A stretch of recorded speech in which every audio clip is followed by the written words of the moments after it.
Nah, sekarang kita masuk ke tutorial untuk melakukan koreksi data rekening debitur atau fasilitas debitur.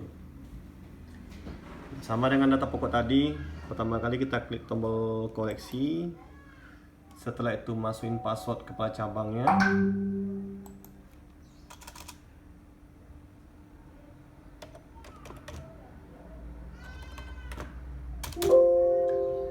Nah, berikutnya ketika nomor rekening si debitur atau ketik nama boleh, misalkan namanya Budi tadi ya. Habis itu pencet tombol F1 di keyboard. F1 di keyboard. Nanti muncul bantuan. Nah, perhatikan nama debitur yang akan kita koreksi. Contohnya Budi. Ini Budi Hartono ini. Oh, ini sudah nol, sorry. Ini Budi Hartono yang di bawah ya. Kita enter. Enter lagi. Nah, di sini yang perlu kita cek untuk koreksi data Vindo adalah ini yang ada di kotak ini, data terkait SID atau SLIC. Kemudian ini juga sektor ekonomi, ini wajib kita perhatikan. Untuk sektor ekonomi adalah sektor yang berhubungan dengan si debitur. Kalau misalnya modal kerjanya bergerak bidang apa? Apakah perdagangan atau lainnya? Contohnya, kita maunya isi dagang, kita ketik dagang di sini. Dagang. Habis itu kita enter, nanti akan muncul semua yang berhubungan dengan perdagangan. Nah, pilihlah yang sesuai dengan kriteria debitur. Nah, kita anggap perdagangan eceran. Kalau seandainya misalnya debitur menjual bahan-bahan pokok, tapi bahan pokoknya skala kecil ya, atau menjual pakaian segala macamnya, dalam catatan ini dalam skala kecil ya, karena eceran itu rata-rata skalanya kecil.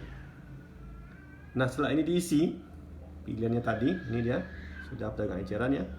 Kita lanjut ke kolom berikutnya. Ini kalau sifat ini di sini pilihannya hanya ini sifat debitur ya, hanya ini aja. Rata-rata kalau kredit baru ini pasti 3 kredit baru, tapi kalau sudah kredit restruktur ini pasti 6 untuk restruktur ya. Ini 3. Berikutnya jenis fasilitas. Nah, jenis fasilitas ini macam-macam di fasilitas debitur. Kalau tidak tahu, kembali kosongkan, enter aja. Akan muncul bantuan di bawah. Ini bank garansi, endorsement atau surat berharga. Fasilitas kredit bukan KUK. Ini kita pilih di sini dengan pilihannya. Ini banyak ya. Pengambil alihan kredit.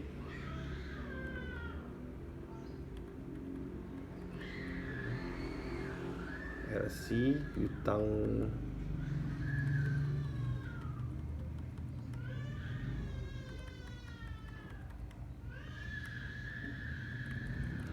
ya.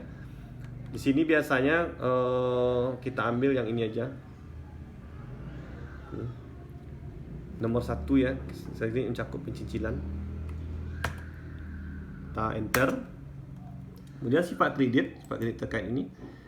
Kalau misalkan kredit realisasi 1, tapi kalau kredit pengambilan kredit dari yang lainnya, misalnya over segala macam, itu 2. Kemudian kredit baru itu 9.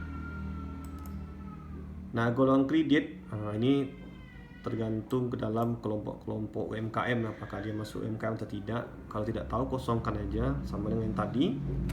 Enter, nanti akan muncul bantuan di sini. Rata-rata kredit yang ada di PT PER saya rasa UMKM ya, kredit kecil menengah. Nah, ketentuan UMKM biasanya kredit kecil itu atau mikro itu 0 sampai 250 juta itu masih tergolong mikro. 250 sampai 2,5 M itu tergolong kecil. Jadi rata-rata kredit tempat kita adalah kredit mikro.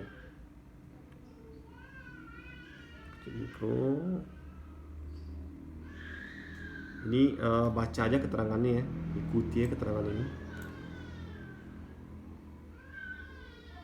Nah, kita ambil yang contohnya 5 ini. Nah, kondisi fasilitas ini kalau tidak tahu kosongkan aja. Ini rata-rata kalau namanya fasilitas pasti fasilitasnya sudah setujui ya. Ini kita ambil di sini kalau untuk debitur baru. Ini kita bacanya karena kalau kata-kata bisa dipahami nih. Nah, ini dia. Kalau kita rata-rata ini. Kecuali kalau restruktur itu beda lagi. Pilihannya ada di atas. Artinya ini ada kredit baru, kemudian kredit ini sudah setujui atau sudah dicairkan.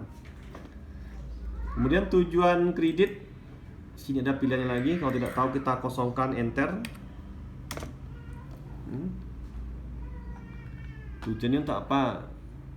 Kalau misalkan kita ragu karena terlalu banyak pilihan, kita ambil lainnya.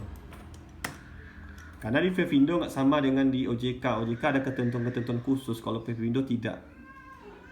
Pevindo ini kayaknya bebas-bebas saja, tidak ada pilihan-pilihan khusus di sini. Dah, yang lain-lain ini tidak perlu dicek lagi karena yang berhubungan dengan pelapor Pevindo yang ada dalam kotak ini aja, termasuk ini ya, ini satu.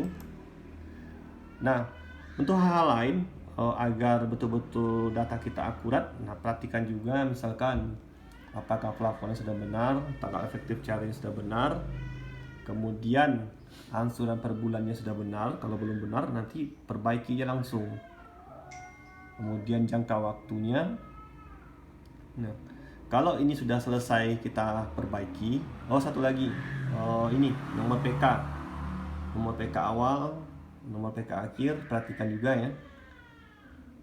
Dah, kalau sudah selesai, kita akan lakukan penyimpanan. Kita simpan. Ini data selengkap, kita jawab yes. Nah, ini ada kata-kata Anda mau bentuk ulang kartu angsuran.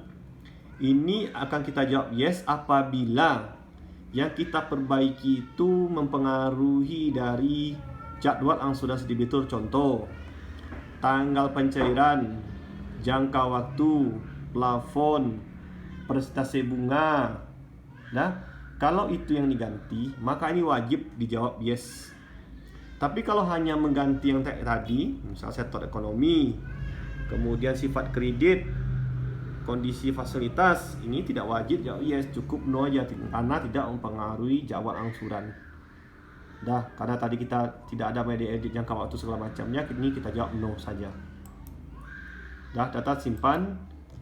Begitulah cara koreksi data untuk kelengkapan data Pevindo, khusus untuk fasilitas kredit atau rekeningnya. Terima kasih.